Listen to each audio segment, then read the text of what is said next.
Lecture de la première lettre de Saint Jean. Bien-aimés, voici comment nous savons que nous connaissons Jésus-Christ, si nous gardons ses commandements.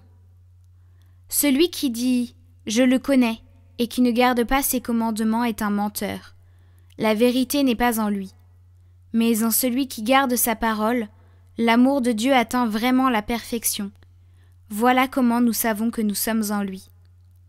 Celui qui déclare demeurer en lui doit, lui aussi, marcher comme Jésus lui-même a marché. Bien-aimés, ce n'est pas un commandement nouveau que je vous écris, mais un commandement ancien que vous aviez depuis le commencement. La parole que vous avez entendue, c'est le commandement ancien. Et pourtant, c'est un commandement nouveau que je vous écris. Ce qui est vrai en cette parole l'est aussi en vous. En effet, les ténèbres passent, et déjà brille la vraie lumière. Celui qui déclare être dans la lumière et qui a de la haine contre son frère est dans les ténèbres jusqu'à maintenant. Celui qui aime son frère demeure dans la lumière, et il n'y a en lui aucune occasion de chute. Mais celui qui a de la haine contre son frère est dans les ténèbres. Il marche dans les ténèbres sans savoir où il va, parce que les ténèbres ont aveuglé ses yeux.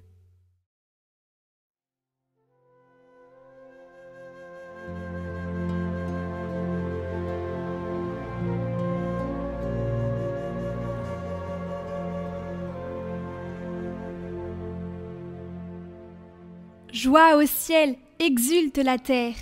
Chantez au Seigneur un chant nouveau. Chantez au Seigneur terre entière. Chantez au Seigneur et bénissez son nom. De jour en jour, proclamez son salut. Racontez à tous les peuples sa gloire, à toutes les nations ses merveilles. Lui, le Seigneur, a fait les cieux. Devant lui, splendeur et majesté. Dans son sanctuaire, puissance et beauté.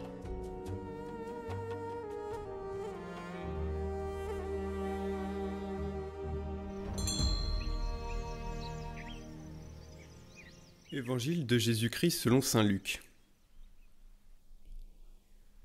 Quand fut accompli le temps prescrit par la loi de Moïse pour la purification, les parents de Jésus l'amenèrent à Jérusalem pour le présenter au Seigneur.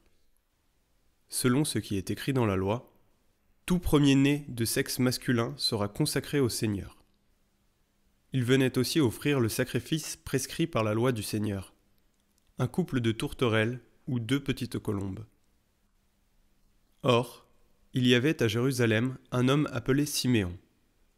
C'était un homme juste et religieux qui attendait la consolation d'Israël, et l'Esprit Saint était sur lui. Il avait reçu de l'Esprit Saint l'annonce qu'il ne verrait pas la mort avant d'avoir vu le Christ, le Messie du Seigneur. Sous l'action de l'Esprit, Siméon vint au temple. Au moment où les parents présentaient l'enfant Jésus pour se conformer au rite de la loi qui le concernait, Siméon reçut l'enfant dans ses bras, et il bénit Dieu en disant : « Maintenant, ô Maître souverain, tu peux laisser ton serviteur s'en aller en paix, selon ta parole. Car mes yeux ont vu le salut que tu préparais à la face des peuples, lumière qui se révèle aux nations et donne gloire à ton peuple Israël. » Le père et la mère de l'enfant s'étonnaient de ce qui était dit de lui. Siméon les bénit, puis il dit à Marie sa mère : « Voici que cet enfant provoquera la chute et le relèvement de beaucoup en Israël. Il sera un signe de contradiction, et toi, ton âme sera traversée d'un glaive. Ainsi seront dévoilées les pensées qui viennent du cœur d'un grand nombre. »